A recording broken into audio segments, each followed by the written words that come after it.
Well, now this side of the engine is also way cleaner, not perfect, but I'm not aiming for perfect here anyway.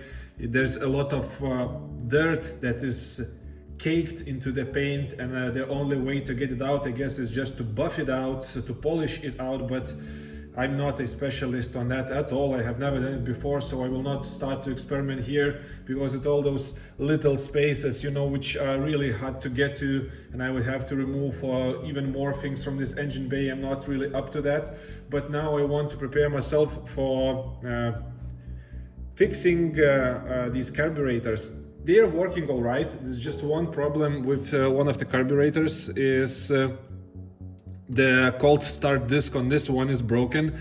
There is a thing that moves together with the choke handle when you pull it out, and the part where this choke cable attaches to the cold start disc is totally broken. And of course I could try to weld it back and to repair it, but I found a part on eBay. It's coming from Austria for just 12 euros.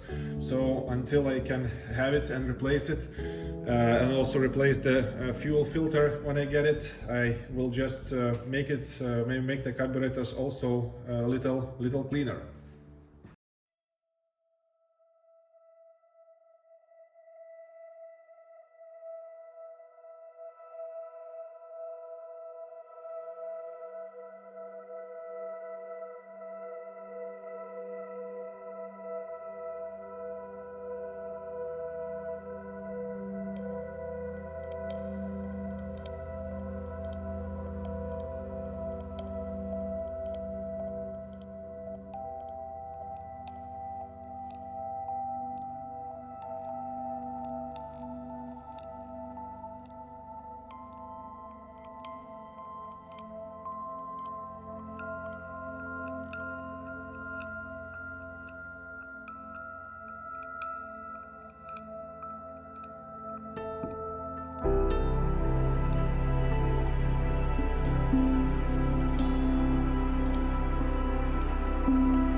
It's quite difficult to tackle places like that without like full restoration, because for a perfect result you should remove this battery tray to clean it, what's under it, then to re-weld it, to paint everything from all of the sides. But now I cannot do it, and there's a lot of, well, not a lot of, but still is surface rust on this battery tray, and I cannot remove it because it's welded. So I have to figure out some kind of creative way how to clean everything under it and rust-proof the battery tray, paint it, fix all the dangling wires. Yeah, there's a lot of things that have to be done on this car. I'm not sure that I want to do them in a perfect way, but still I will do the best that I can here.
Oh my goodness, this was pain in the bottom. I don't know, maybe there is some kind of faster way to clean it all, but I don't know, I took quite a long way of just using gasket remover and a sharp knife. I've cleaned the head on the inside, washed it and blasted out with compressed air everything what was inside. Also cleaned the top of this valve cover gasket. Now I have to assemble it back to its original place using a new gasket.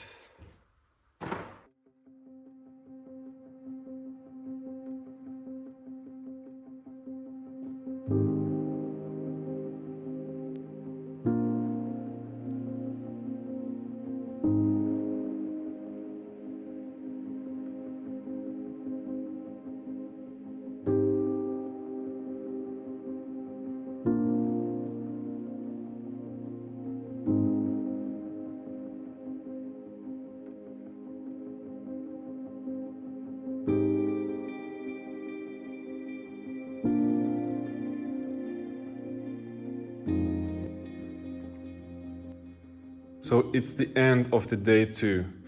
The engine bay is clean from all of the sides, left and right. The battery tray is covered with rust modifier. When it dries up, it's ready to be primed and painted. So is the firewall.